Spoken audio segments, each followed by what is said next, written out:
Sama-sama punya warna bendera warna putih, Monaco tampak sangat mirip dengan Indonesia.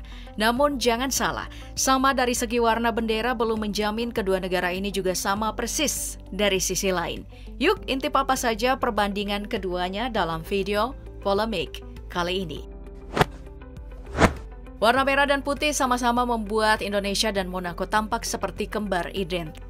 Tapi ternyata dua warna yang terlihat sederhana itu pun ternyata juga dipakai oleh negara lain. Mulai dari ukuran hingga latar belakang sejarah yang membuat kedua bendera Monaco dan Indonesia sangat jauh berbeda. Indonesia pertama kali mengibarkan bendera merah putih pada hari kemerdekaan 17 Agustus 1945. Bendera dikibarkan setelah Presiden Soekarno membacakan naskah proklamasi kemerdekaan. Sedangkan Monaco, mereka sudah lebih dulu dan pertama kali mematenkan bendera merah putih pada tanggal 4 April 1881 di masa kepemimpinan Pangeran Charles. Namun jauh sebelum itu, Indonesia sebenarnya sudah lebih dulu memakai dua warna dasar itu sejak zaman Majapahit. Hanya saja warnanya lebih banyak, yakni 5 warna merah dan 4 warna putih. Belum lagi kalau diperhatikan dengan baik, dari segi ukuran bendera kedua negara ini juga cukup berbeda. Bendera Indonesia berukuran skala 2:3, sedangkan bendera Monaco berukuran skala 4:5. Ini menandakan bendera Indonesia lebih ramping dan panjang, sementara bendera Monaco lebih cenderung berbentuk persegi. Sedangkan dari segi simbolik, bendera Indonesia memiliki makna khusus yang menggambarkan perjuangan bangsa Indonesia. Warna merahnya melambangkan keberanian, sedangkan warna putihnya melambangkan kesucian. Sedangkan bendera Monaco, warna merahnya identik dengan House of Grimaldi, dinasti yang punya peran penting atas berdirinya negara Monaco di masa lalu. Sedangkan warna putihnya melambangkan nilai positif seorang manusia sebagai simbol kemurnian, khususnya dalam kehidupan spiritual mereka.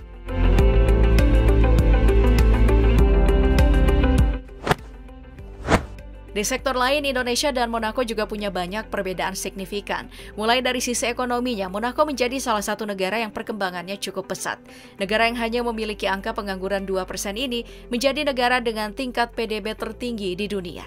Itu karena sebanyak 48.000 pekerja yang bekerja pulang pergi dari Perancis dan Italia setiap harinya.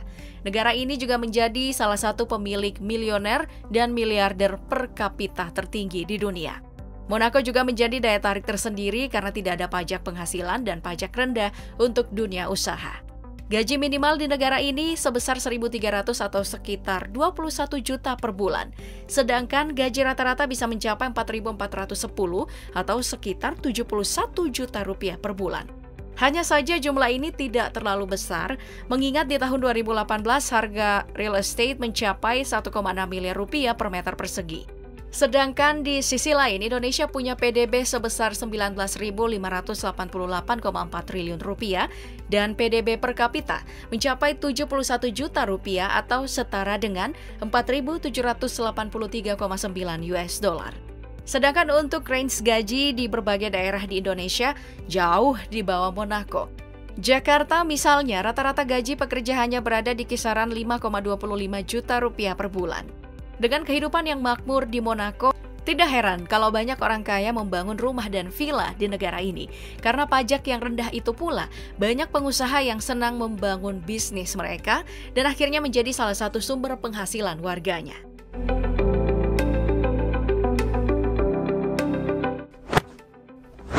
Meski letaknya berada di antara negara-negara barat, namun Monaco punya peraturan khusus soal pakaian, yaitu kamu dilarang bepergian dengan bikini dan hanya dibolehkan memakainya saat berenang ataupun ke pantai.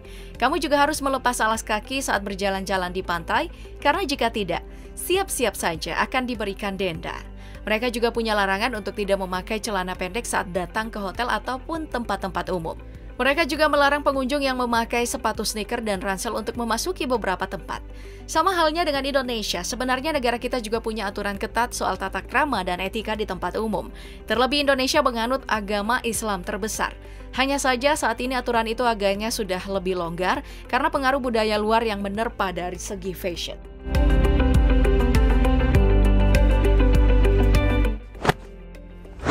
Jika dibandingkan dengan Indonesia, jelas Monaco akan kalah jauh. Pasalnya negara ini hanya memiliki luas wilayah mencapai 2,02 km persegi saja. Malah lebih kecil jika dibandingkan dengan Jakarta yang luasnya mencapai 122 km persegi. Ini juga menjadikan Monaco sebagai negara terkecil kedua, tapi menjadi negara paling padat dengan jumlah penduduk mencapai 37.550 jiwa. Sedangkan Indonesia memiliki luas wilayah mencapai 1,9 juta kilometer persegi. Sedangkan jumlah penduduknya mencapai 270 juta jiwa. Indonesia menjadi negara terluas urutan ke-14 dunia dan menjadi negara dengan penduduk terbesar keempat di dunia. Islam menjadi agama mayoritas di Indonesia, persentasenya mencapai 86,9%, sedangkan di Monaco agama yang mayoritas di negara ini adalah Katolik Roma. Tapi Monaco juga menjamin agama lainnya. Selain itu banyak juga yang menyebut jika Monaco adalah negara yang berada di dalam negara. Maksudnya gimana ya itu? Iya, negara kecil yang satu ini berada di dalam batas wilayah timur dan baratnya itu adalah Prancis. Kedua negara ini hanya dipisahkan oleh jarak 13 km saja. Sedangkan di sebelah selatannya Monaco berbatasan langsung dengan Laut Mediterania.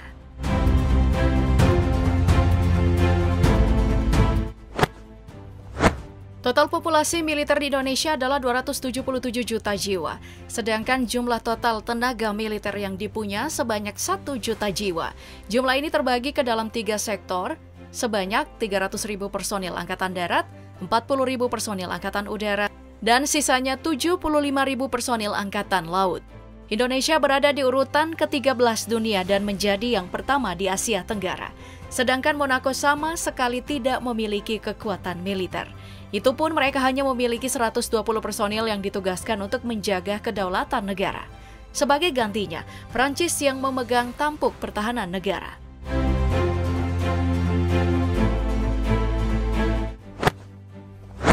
Baik Monaco maupun Indonesia agaknya sama-sama hidup dari pariwisata. Meski begitu, Indonesia masih terbilang beruntung karena punya sumber daya alam melimpah yang bisa dimanfaatkan sebagai sumber penghasilan. Namun berbeda dengan Monaco, mereka memang hidup dari pariwisata namun tidak punya sumber daya alam sama sekali sebagai penopang kehidupan masyarakatnya. Hal ini dimanfaatkan masyarakat Monaco dengan membuka kesempatan turis asing masuk dengan membuka kasino sejak tahun 1993. Salah satu spot wisata di Monaco adalah Monte Carlo, sebuah distrik yang menyimpan kemewahan dan terletak di sebelah utara Port Hercule. Lokasi ini juga menjadi tempat pagelaran judi terbesar di Monaco yang sudah beroperasi sejak tahun 1865. Kalau di Indonesia judi dilarang, di Monaco justru industri ini dikendalikan langsung oleh Pangeran Monaco dan keluarganya. Gedung ini juga bisa dipakai dengan klub olahraga hingga layanan kerajaan dan restoran. Distrik ini juga dipenuhi dengan butik dan toko perhiasan kelas atas. Jadi nggak heran kalau distrik ini menjadi distrik terkaya di Monaco. Selanjutnya ada Katedral de Monaco, sebuah tempat yang di masa lalu sebenarnya dipakai sebagai makam para pangeran Monaco, termasuk juga makam Pangeran Rainier dan Putri Grace. Kini katedral ini dipakai sebagai tempat konser musik suci hingga layanan keagamaan.